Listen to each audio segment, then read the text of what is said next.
Hello everybody, this is Tip Top MTG here today with another Magic the Gathering video. In today's video, I'm going to be talking about the MTG Arena State of the Game for December 2020. So really quickly before we jump into it, I want to explain what it is for those of you who have never seen one of these. Essentially, every month they release kind of an update blog of everything that's coming into the game in the next update. And so I'm going to go over everything they talk about here, give you my opinions on it. The last two have been kind of pathetic. And this one seems to be following that suit, and we're going to talk a little bit about that as well. But why don't you guys, I guess, buckle in as we go in on this adventure. So let's read through what they have to say. Changes to token creation and Arena Open details and events to get you into the holiday spirit are all arriving later this week on MTG Arena. As 2020 comes to an end, it's time to check in on the current state of the game. So first, they're talking about pest control, which is Scoot Swarm. While it's technically possible to create up to 2,147,400... No, sorry. Wow. While it is technically possible to create a ton of Scoot Swarmed creature tokens, some of you decided to take Survival Rule 782 as a challenge. Yes, there are always more Scoot bugs, and at least until the game state becomes so infested that the only solution is to burn it all down, as well as an uncompleted match, since the release of Zendikar Rising, we have made various improvements to resolving trigger that number in the thousands, but there are always more Scoot bugs. This has become problematic, and not just for matches, duking it out in six-armed races. It's a swarm felt across the multiverse. While tabletop play can shortcut its way to a bug blowout, our game rules engine need to resolve every single trigger every single time. Creating that amount of 1/1 green insect creature tokens gets to be quite demanding, and at times has caused strain on our servers that the scootling of scoots was felt even in neighboring matches. Okay. Whew, they worded this in a very in-universe way because they're about to make a pretty big change to the game, and not understanding this is going to be pretty bad. Now, what this is saying is Scoot Swarm has not only been making an impact in the games it's played in, it is making an impact in the games it's not, because it is straining their servers so much to create this many tokens that it is affecting match performance, and honestly, I believe it. I mean, performance has never been worse than after Zendikar Rising released, and I wouldn't be surprised if this was part of the issue. So they wanted to do something about that, and so I'm going to kind of skip past their needlessly wordy things. Essentially, you are now going to be able to have a maximum of 250 tokens on the battlefield. And so that means, and they clarify here, if you have an effect that says pay 2 life, create 2 tokens, you can still pay the life, but you will not create any tokens. And honestly, I think this is a pretty bad move, because in my opinion, you want MTG Arena to be as close to paper Magic as it is. I really don't like the fact that there are arena-only sets that are legal in Best of 1 standard, and I understand Best of 1 and Best of 3 are very different formats. But I think this is a really bad deal. What if there's a standard deck one time that revolves around an infinite combo to make millions of tokens? What if that's something you need to do? And so I think this is really bad separating it out. Now, why do I think they're doing it? Well, I do think the strain on the server is a big part of it, but I think there's another cause. I think this is blaming it on Scoot Swarm, which I think is an issue, but I think a lot of this is coming down to the fact that it's coming to mobile, and this is the first time we're seeing a creature limit. And actually, it doesn't say even creature, it's just token limit. So in the future, if there's ever anything that relies on creating mass number of things to win, because, 250 Scoot Swarms, yeah, that's a lot, you can probably win with that, but maybe you can't, and that's gonna kind of suck. Now, their reasoning for this number was essentially that most games, like a very, very high percentage of them, end without 250 tokens being on each player's side. And so I think this is really disappointing. First, I wish it wouldn't have happened like this, but I understand the issue. I don't know if there would have been a more elegant solution other than somehow allowing combos to start working in MTG Arena by letting both opponents say, or both players say, yes, you can create 3 million of these or whatever, and saying that I have no responses, for real, no responses, just dump them all on the battlefield instead of triggering each one separately. But outside of that, which would be a big nightmare, I think this is a pretty good thing if it's going to mean a better performance in the game. I mean, let me know, when was the last time you had over 250 non-Scoot Swarm tokens? Now, in terms of Scoot Swarm, this is a massive blow to that, because it doesn't just replace a token. It doesn't happen. And I think that is where they went wrong. I think, and I understand that that maybe have been part of the problem, is that it was entering the battlefield, but there may be a point where your 250 tokens can't attack. What if they have a Revenge of Ravens on the battlefield, but you also have something that when a creature ETBs, you draw a card?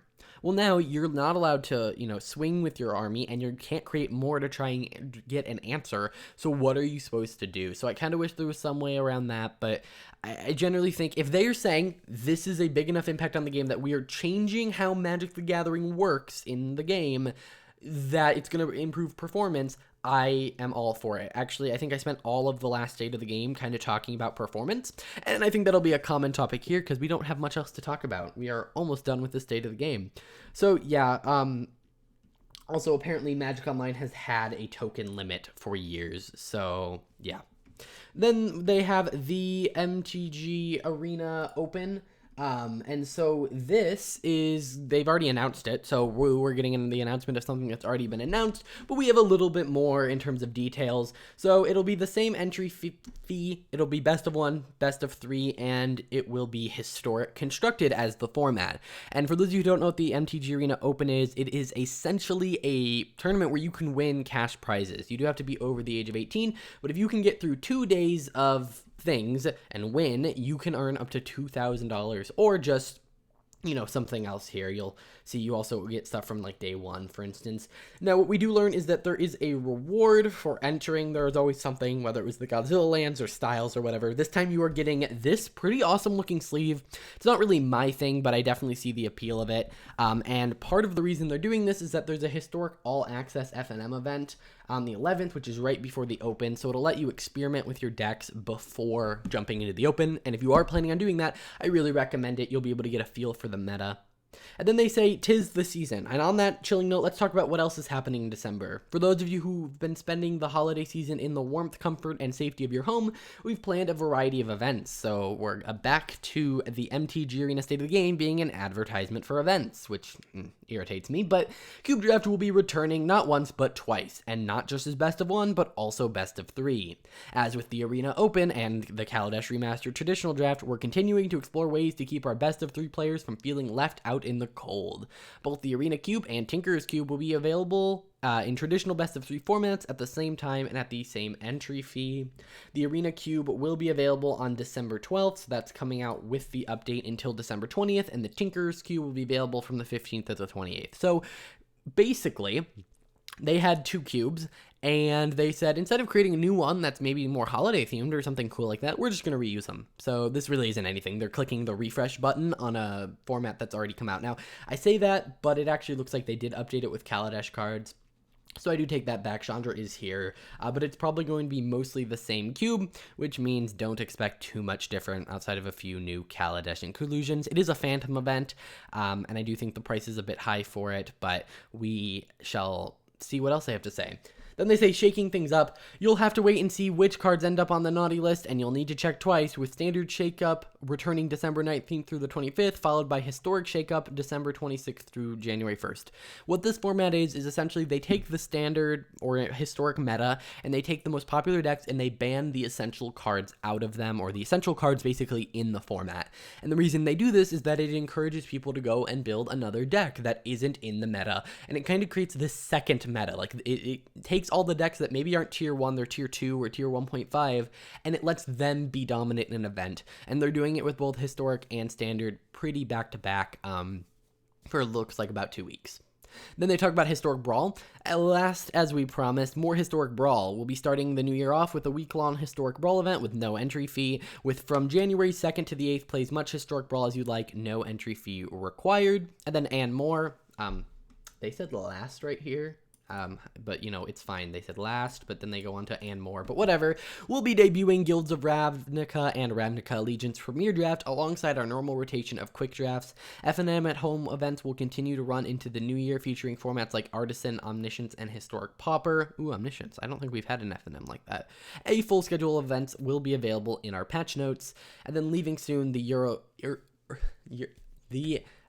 Euro lands are going to be removed, and we'll talk about the cleanup step, and then I'm going to give you my thoughts on all of this at one time.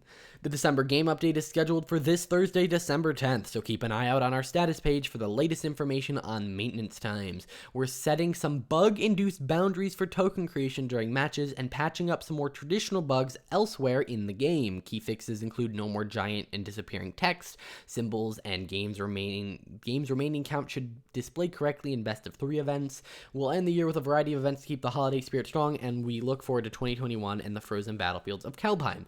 Okay, and then they show us this picture of a card sleeve and don't explain anything about it. I'm assuming this will be a reward for one of these December events. But, alright, let's they recapped it, but they're limiting the number of tokens. There is an event, there is more events, there is more events, and there's more events. So that is what they announced. They announced events and a limit on the number of tokens.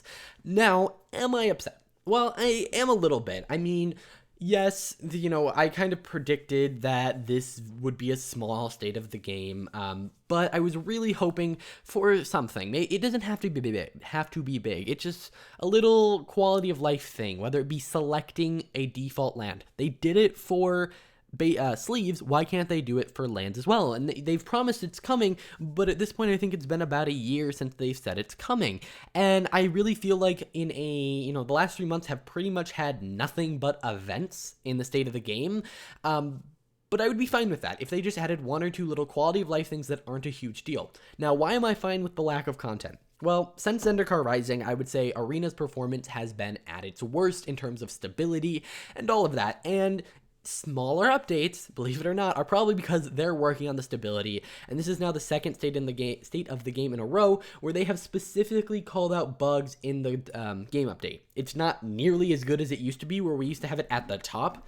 I mean, I guess we have pest control here, but we used to have like a status update with like numbers of crashes and all of this. So what I'm hoping is they are polishing up the game for the mobile release, and once that happens, we can get back into the swing of new content really coming to the game. I want to know your guys' thoughts on this. I mean, it is really disappointing. A couple other things I find kind of weird. They say, oh, we have events all through December, and I guess they do. They have Cube Draft from the 12th to the 20th. And then, so we have from the 12th to the 20th, from the 19th to the 25th, from the 26th to the 1st. So we have these 3 events covering kind of all of December, but like there's a lot of things here that we already knew about. We knew about Historic Brawl, we knew the Euro lands were leaving, and that's not even a feature, that's just disappointing. We knew the Arena was coming, the Arena Open, so essentially they announced, oh, we're doing Guilds of Ravnica and Ravnica Allegiance Premier Drafts, and we're doing Shakeup in Cube. Which are all things we've seen before. So this is nothing new. I mean, I guess we got the cool announcement of this sleeve, which actually seems to hint at a little bit about Kaldheim with the showcase styles probably looking something like this. So that's kind of cool, but I really was expecting a little bit more from this, and again, I'm disappointed, but if it does mean we get a more stable client, I guess that is a good thing in the long run. It feels really disappointing that for the last 3 months we haven't really gotten anything, and I am doing a video coming up soon about my predictions for 2021 and my wishlist for 2021 specifically for MTG Arena, so stay tuned for that. But yeah, I want to know your guys' thoughts on this in the comments down below. If you enjoyed, please hit that like button, subscribe, and I will see you guys in the next one.